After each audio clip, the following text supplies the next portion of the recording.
السلام علیکم ورحمۃ اللہ وبرکاتہ۔ فضائل رمضان۔ فائدہ: محدثین کو اس کے پاس روایت میں کلام ہے، لیکن اول تو فضائل میں اس قدر کلام قابل تحمل ہے، دوسرے اس کے اکثر مضامین کی دوسری روایت موافق ہے۔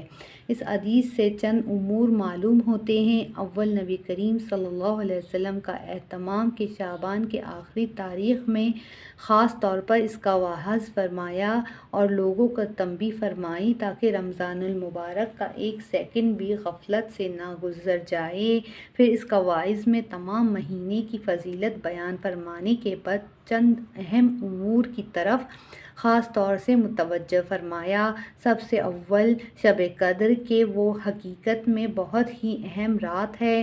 ان اور اوراق میں اس کا بیان دوسرے فصل میں مستقل آئے گا۔ اس کے بعد ارشاد ہے کہ اللہ نے اس کے روزے کو فرض کیا اور اس کے قیام یعنی تراویح کو سنت کیا۔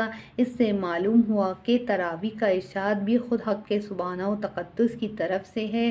پھر جن روایات میں نبی کریم صلی اللہ علیہ وسلم نے اس کو اپنی طرف منسوب فرمایا کہ جب میں نے سنت کیا، ان سے مراد تاکید کی کہ حضور اکرم صلی اللہ علیہ وسلم اس کی تاکید بہت فرماتے تھے۔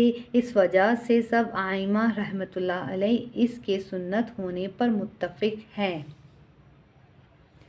برہان میں لکھا ہے کہ مسلمانوں میں سے روافض کے سوا کوئی شخص اس کا منکر نہیں۔ حضرت مولانا شاہ عبد الحق صاحب محدث دہلوی رحمۃ اللہ علیہ نے ما ثبت سنت میں بعض کتب فقہ سے نقل کیا ہے کہ کسی شہر کے لوگ اگر تراویح چھوڑ دیں تو اس کے چھوڑنے پر امام ان سے مقاتلہ کرے۔ اس جگہ خصوصیت سے ایک بات کا لحاظ رکھنے کی ضرورت ہے کہ وہ یہ ہے کہ بہت سے لوگوں کا خیال ہوتا ہے کہ جلدی سے کسی مسجد میں 8-10 دن میں کلام سن لیں پھر چھٹی۔ یہ خیال رکھنے کی بات ہے کہ دو سنتیں الگ الگ ہیں۔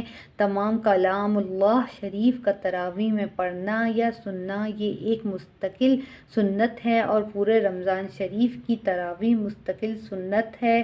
پھر اس صورت میں ایک سنت پر عمل ہوا اور دوسری رہ گئی۔ البتہ جن لوگوں کو رمضان المبارک میں سفر وغیرہ یا کسی اور وجہ سے ایک جگہ تراویح پڑھنی مشکل ہو، ان کے لیے مناسب ہے کہ اول قرآن شریف چند روز میں سن لیں تاکہ قرآن شریف ناقص نہ رہے۔ پھر جہاں وقت ملا اور موقع ہوا وہاں تراویح پڑھ لی کہ قرآن شریف بھی اس صورت میں ناقص نہیں ہوگا اور اپنے کام کا بھی حرج نہ ہوگا۔ حضور صلی اللہ علیہ وسلم نے روزہ اور تراویح کا ذکر فرمانے کے بعد عام فرض اور نفل عبادات کا اہتمام کی طرف متوجہ فرمایا کہ اس میں ایک نفل کا ثواب دوسرے مہینوں کے فرائض کے برابر ہے اور اس کے ایک فرض کا ثواب دوسرے مہینوں کے 70 فرائض کے برابر ہے۔ اس جگہ ہم لوگوں کو اپنی اپنی عبادت کی طرف بھی ذرا غور کرنے کی ضرورت ہے کہ اس مبارک مہینے میں فرائض کا ہم سے کس قدر اہتمام ہوتا ہے اور نوافل میں کتنا اضافہ ہوتا ہے۔ فرائض میں تو ہمارے اہتمام کی یہ حالت ہے کہ سحر خوانی کے بعد جو سوتے ہیں تو اکثر صبح کی نماز قضا ہو گئی اور کم از کم جماعت تو اکثر کی فوت ہو ہی جاتی ہے۔ گویا سحر خوانی کے بعد شکر ادا کیا کہ اللہ کے سب سے زیادہ مہمن بشان فرض کو یہ بالکل قضا کر دیا یا کم از کم ناقص کر دیا کہ بغیر جماعت کے نماز پڑھنے کو اہل اصول نے ادا ناقص فرمایا ہے۔ حضور اکرم صلی اللہ علیہ وسلم کا تو ایک جگہ ارشاد ہے کہ مسجد کے قریب رہنے والوں کی تو گویا نماز بغیر مسجد کے ہوتی ہی نہیں۔ تو ایک اور جگہ ارشاد ہے کہ مسجد کے قریب رہنے والوں کی تو گویا نماز بغیر مسجد کے ہوتی ہی نہیں۔ مظاہر حق میں لکھا ہے کہ جو شخص بغیر عذر کے بدون جماعت نماز پڑھتا ہے اس کے ذمے فرض تو ساقط ہو جاتا ہے مگر اس کو نماز کا ثواب نہیں ملتا۔ اسی طرح دوسری نماز مغرب کی بھی جماعت اکثروں کی افطار کی نظر ہو جاتی ہے، اور رکعت اولیٰ اور تکبیر اولیٰ کا تو ذکر ہی کیا کریں۔ اور بہت سے لوگ تو عشاء کی نماز بھی تراویح کے احسان کے بدلے میں وقت سے پہلے ہی پڑھ لیتے ہیں۔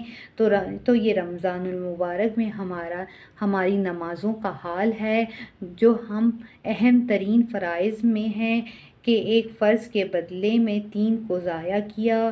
یہ 3 تو اکثر ہیں، ورنہ ظہر کی نماز قیلولہ کی نظر اور عصر کی نماز افطاری کا سامان خریدنے کی نظر ہوتے ہوئے آنکھوں سے دیکھا گیا ہے۔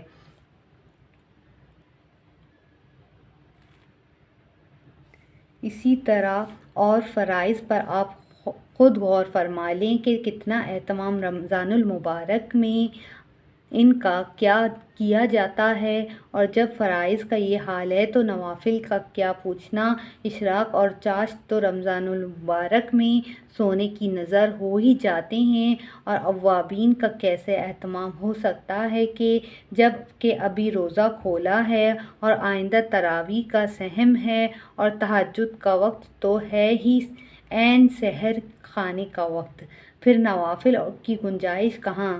لیکن یہ سب باتیں تو بے توجہی اور نہ کرنے کی ہیں کہ عین تو ہی اگر نہ چاہے تو باتیں ہزار ہیں، تو ہی اگر نہ چاہے تو باتیں ہزار ہیں۔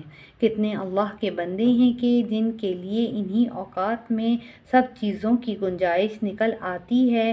میں نے اپنے آقا حضرت مولانا خلیل احمد صاحب نور اللہ مرقدہ کو متعدد رمضان میں دیکھا ہے کہ باوجود ضعف اور پیرانہ سالی کے مغرب کے بعد نوافل میں سوا پارہ پڑھنا یا سنانا اور اس کے بعد آدھا گھنٹہ کھانا کھانا وغیرہ ضروریات کے بعد ہندوستان کے قیام میں تقریباً 202 گھنٹے تراویح میں خرچ ہوتے ہیں، اور مدینہ پاک کے قیام میں تقریباً 3 گھنٹے اور عشاء اور تراویح سے فراغت ہوتی ہے۔ اس کے بعد آپ حسب اختلاف موسم 2-3 گھنٹے آرام فرمانے کے بعد تہجد میں تلاوت فرماتے اور صبح سے نصف گھنٹہ قبل سحر تناول فرماتے۔ اس کے بعد صبح کی نماز تک کبھی حفظ تلاوت فرماتے اور کبھی اوراد و وظائف میں مشغول رہتے۔ اسفار یعنی چاندنی میں صبح کی نماز پڑھ کر اشراق تک مراقب رہتے اور اشراق کے بعد تقریباً 1 گھنٹہ آرام فرماتے۔ اس کے بعد تقریباً 12 بجے تک اور گرمیوں میں 1 بجے تک بذل الجمود تحریر فرماتے اور ڈاک وغیرہ ملاحظہ فرما کر جواب لکھاتے۔ اس کے بعد ظہر کی نماز تک آرام فرماتے اور ظہر سے عصر تک تلاوت فرماتے، عصر سے مغرب تک تسبیح میں مشغول رہتے اور حاضرین سے بات چیت بھی فرماتے۔ بذل الجمود ختم ہو جانے کے بعد صبح کا کچھ حصہ تلاوت اور کچھ کتب بینی میں بذل الجمود اور وفاہ زیادہ تر اس وقت زیر نظر رہتی تھی۔ یہ اس پر تھا کہ رمضان المبارک میں معمولات میں کوئی خاص تغیر نہ تھا کہ نوافل کا یہ معمول دائمی تھا اور نوافل مذکور کا تمام سال بھی اہتمام رہتا تھا، البتہ رکعات کے طول میں رمضان المبارک میں اضافہ ہو جاتا تھا، ورنہ جن اکابر کے یہاں رمضان المبارک کے خاص معمولات مستقل تھے ان کا اشباہ تو ہر شخص سے نبھنا بھی مشکل ہے۔ حضرت اقدس مولانا شیخ الہنا رحمۃ اللہ علیہ تراویح کے بعد سے صبح کی نماز تک نوافل میں مشغول رہتے تھے اور یکے بعد دیگرے متفرق حفاظ سے کلام مجید ہی سنتے رہتے، اور حضرت مولانا عبدالرحیم صاحب راہوپوری قدس سرہ کے یہاں تو رمضان المبارک کا مہینہ دن وارد تلاوت ہی کا ہوتا تھا کہ ایک مٹاک بھی ایک میں ڈاک بھی بند اور ملاقات بھی ذرا گوارا نہ تھی۔ بعض مخصوص خدام کو صرف اتنی اجازت ہوتی تھی کہ تراویح کے بعد جتنی دیر حضرت سعدی چاہ کے ایک دو فناج نوش فرمائیں اتنی دیر حاضر خدمت ہو جایا کریں۔ بزرگوں کے یہ معمولات اس وجہ سے نہیں لکھے جاتے کہ سرسری نگاہ سے ان کو پڑھ لیا جائے یا کوئی تفریحی فقرہ ان پر کہہ دیا جائے، بلکہ اس لیے کہ اپنی ہمت کے موافق ان کا اتباع کیا جائے اور حد الوسع پورا کرنے کا اہتمام کیا جائے کہ ہر لائن اپنے مخصوص امتیازات میں دوسرے سے فائق ہے۔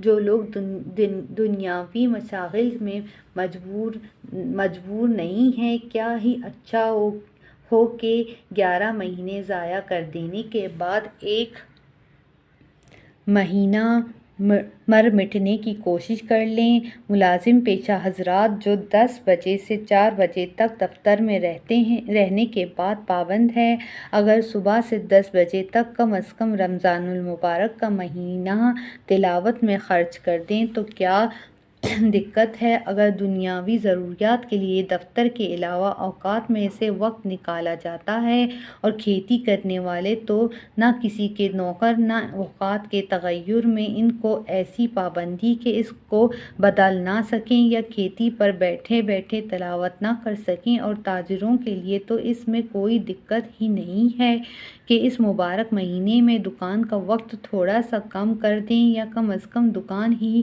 پر تجارت کے ساتھ تلاوت بھی کرتے رہا کریں۔ اس مبارک مہینے کو کلام الہی کے ساتھ بہت ہی خاص مناسبت ہے۔ اسی وجہ سے عموماً اللہ جل شانہ کی تمام کتابیں اس مہینے میں نازل ہوئی ہیں۔ چنانچہ قرآن پاک لوح محفوظ سے آسمان دنیا پر تمام کا تمام اسی ماہ میں نازل ہوا اور وہاں سے حسب موقع تھوڑا تھوڑا 33 سال کے عرصے میں نازل ہوا۔ اس کے علاوہ حضرت ابراہیم علیہ نبیان و علیہ السلام کے صحیفے اسی مبارک کی یکم میں 3 تاریخ کو عطا ہوئے۔ حضرت داؤد علیہ السلام کو زبور 18 یا 16 رمضان کو ملی اور حضرت موسیٰ علیہ السلام کو توریت 6 رمضان المبارک کو عطا ہوئی اور حضرت عیسیٰ علیہ السلام کو انجیل 12 یا 13 رمضان المبارک کو ملی، جس سے معلوم ہوتا ہے کہ اس ماہ کو کلام الہی کے ساتھ مناسبت ہے۔ اسی وجہ سے تلاوت کی کثرت اس مہینے میں منقول ہے اور مشائخ کا معمول حضرت جبرائیل علیہ السلام ہر سال رمضان میں تمام قرآن شریف نبی کریم صلی اللہ علیہ وسلم کو سناتے تھے۔ اور بعض روایت میں آیا ہے کہ نبی کریم صلی اللہ علیہ وسلم سے سنتے تھے۔ علماء نے ان دونوں حدیثوں کے ملانے سے قرآن پاک کے دور کرنے کا جو عام طور سے رائج ہے استنتاج نکالا ہے۔ بالجملہ تلاوت کا خاص اہتمام جتنا بھی ممکن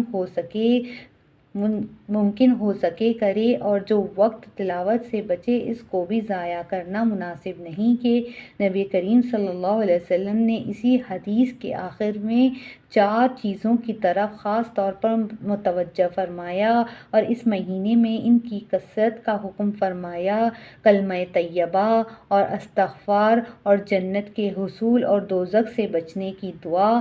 اس لیے جتنا وقت بھی مل سکے ان چیزوں میں صرف کرنا سعادت سمجھے، اور یہی نبی کریم صلی اللہ علیہ وسلم کے ارشاد مبارک کی قدر ہے۔ کیا دقت ہے کہ اپنے دنیاوی کاروبار میں مشغول رہتے ہوئے زبان سے درود شریف یا کلمہ طیبہ کا ورد رہے اور کل کو یہ کہنے کا منہ باقی رہے: میں گو رہا رہی ستم ہائے روزگار، لیکن